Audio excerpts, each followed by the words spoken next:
successful. That's it. But progress is defined by your standard of living increasing, by social economics being more fair, okay? Not an ever widening wealth and income disparity, but an ever shrinking one, not through poverty, but through prosperity. So all you communists, all you capitalists, you better be, if you're real, you're real, okay? Remember, you could be at each other's throats, but you both claim to love Jesus, okay? Well, you better get to the bottom and say, well, what does Jesus believe about communism and about capitalism? What really is going on here? And the devil is always in the details. I don't care what is going on in society. The devil is in the details. If it's evil, believe me, money is involved in it. And this is what I mean when I say we got to get off the junk. That is it, man. That is the root cause of the problem. It is a satanic problem. It's what gives Satan his power in this world. Satan would be utterly neutered without money. And all the minions and the supporters of the establishment, this establishment, okay? That's why I don't envy anybody out there that's got a lot of money. I don't care how devoted to God you are and how definitely you're going to heaven, because a lot of rich people are better men than me and going to heaven, closer to Jesus, closer to God than me. Jesus just said, look, it's harder for a rich man to go to heaven than for a camel to fit through the eye of a needle. But he said the things that are impossible with men, because men can't wrap their minds around. How could this guy have all this money, hoarding all this money, and still go to heaven, God? We asked that question. That's why the disciples were asking of Jesus. So Jesus was explaining to them, but look, you just don't understand God completely. But it depends on the heart of men, that people understand, look, there's only so much I can do. I might be a multi-billionaire, but the problem is way bigger than that. I could spend this money in 2 days trying to just solve world hunger, and then I'm just like everybody else. That's what the multi-billionaire thinks to himself. So I get it. Jesus got it. God gets it. We got to get to the root of the problem, man. We got to move in concert as a species, as a race, as a civilization, because they're screwing up everything around the world. They don't want any good country for us to run to have an example. Hey, let's follow the example of what Switzerland's doing, or let's do what they're doing, what they're doing. But let's not sure as hell not keep going down this road where we're subsidizing the problem, making the problems worse all the time. That's ridiculous, like this Section 8 housing. And I point to that and say, yeah, $50 billion a year, boondoggle. Utter failure, but it's a bonanza for anybody in the property rental business, housing rental business. That's where this money is going. Okay, you can say, oh, no, it's going to those stupid poor people that they're too dumb or lazy to pay their rent in full, so the government has to help them or else they'd be homeless and dying, so it's a good program. What a crock of bull. You don't get it. You don't get it. What about all the people working in the social welfare system that wouldn't have a job if it wasn't for the poor people? Yeah, I can make the argument too. I get it. Do you get it? Do you understand the dubious warfare industry? We got 22 people a day taking their own lives that were in these wars. Did that happen in the Second World War? No, we're getting involved in wars we sure as hell ought not to. And we will all answer to God for these things. The debt, the national debt, what's that all about? How are your numbers increasing? Who's paying the debt then? Well, your numbers are increasing. How does this work? Figure it out, folks. Let's be honest. Let's just be honest. All you communists, all you capitalists, just convince each other. See, I cannot condemn you. I can't condemn a capitalist. I can't condemn a devout communist. If you're real, you're real, but are you both egalitarian? Are you good Americans? Do you believe in freedom? But if we're going to use this Robin Hood thing, let's at least take from the people that can afford it without causing them any pain. Let's not take it from the middle class, because that's what's going on now. They want us devouring each other. Dog eat dog, rat race crap. Social Darwinian economics. And that's why I'm always talking about this stuff, economics. And it's all in your Bible. So anybody says, oh, well, I don't get into economics. I don't really care to understand it. And all it's not hard to understand. It's very empowering. But I think people are afraid of that empowerment. But you can gain wisdom. You can gain understanding. You can come out of Babylon. You can come out of confusion and understand these basic economic principles that are empowering. But with it, you have to be honest. You have to go out there and empower others and understand this is the idea. We want everybody free. Why would we belittle and marginalize and look down on people that do jobs that take little skill in society? To what avail? Is that what God is doing? No, quite the contrary. So isn't it ungodly to look down on people with a low skill set and say they deserve to make very little because it takes very little education to do what they do? No. No, it doesn't.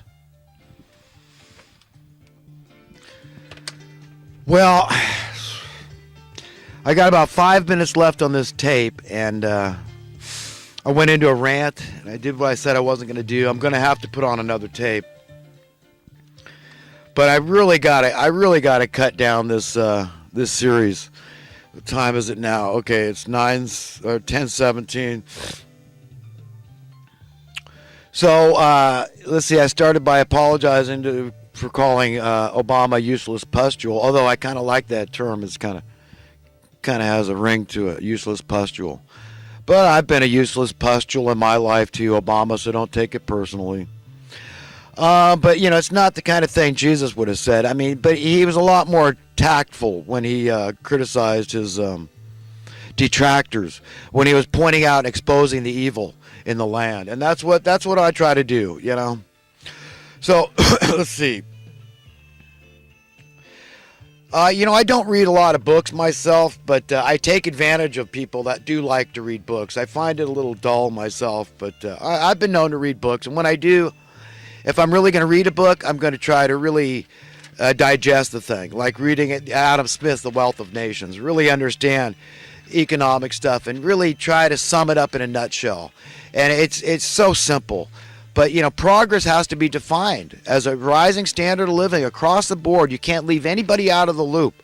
Remembering that labor is every nation's single greatest asset. So let's just be honest as a nation.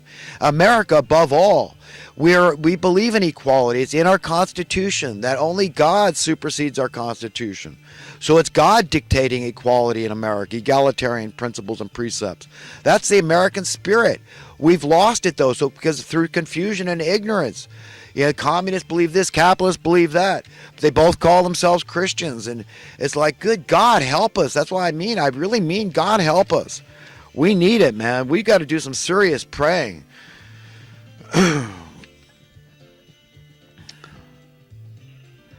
Apostle Paul called himself the chief sinner. He was having Christians persecuted, tracked down, hunted down like animals, and crucified, murdered often. Okay, this is what he was having done. This is the guy that wrote 2/3 of the New Testament Bible. So understand, I mean, God, his grace extends to the heavens. This is what I mean about we all need to take advantage of that. We can't live by the letter of the law. Okay, it destroys everybody because we all fall in some area. We need God. We need his forgiveness. But Paul was very repentant. Okay, he turned to God and God forgave him, just like King David.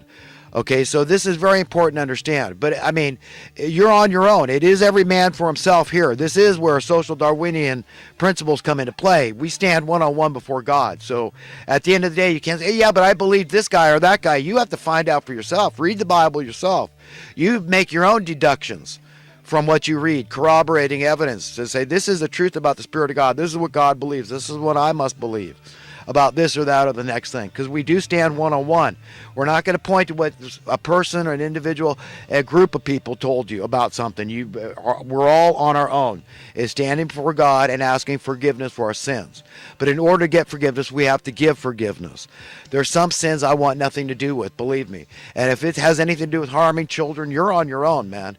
That's it. I mean, when it comes to killing people, look, you might get killed. That's the way it works.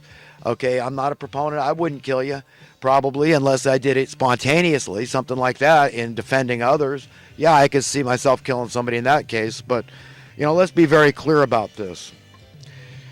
Oh, I'm getting mad at myself for being long-winded.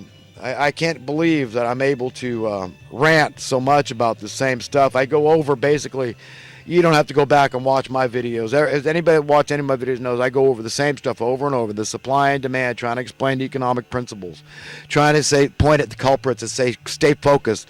It's the money printing class we got to go after, Federal Reservists, okay, and their minions, their political minions that are validating this stuff. Okay, these are the people. So I'll go over it over and over. So even if you just watch a clip of my videos, basically you can get the gist of where I'm coming from and how I tie it into the Bible and the teaching of Jesus, and why it's so important that we understand this stuff and we don't bury our head in the sand. We got to do it for other people, for our fellow human beings, because we'll never find true happiness by ignoring other people. We've got to give a damn. That's what Jesus said. You got to love one another. And if you love one another, you'll prove it by giving a damn. And you can't say that I'm good and you just need to be like me and follow my example and make a lot of money and do it this way. That's not the way it works. This, if you can't beat them, join them attitude. It can't work like that. The whole system is a Ponzi scheme, a pyramid scheme. It's obviously a failure. Okay, so why don't we fix it? Why don't we fix it? Why don't we focus on fixing problems instead of maintaining them? Because so many jobs revolve around the problems. People could say, oh, this guy's crazy, he's nutty, he's just super cynical, and he doubts people's motives for what they do. And no, these social workers are good, and all the law enforcement is good. I'm not saying they're not good. I'm just saying if they're honest, they'll admit that they need the problems. They need extreme, desperate poverty, or else their jobs would go away. It's the same in the dubious warfare industrial complex and the debt industrial complex. All these things, your jobs aren't going to be necessary. So imagine if we're all doing productive jobs. I'm just trying to explain to people as simple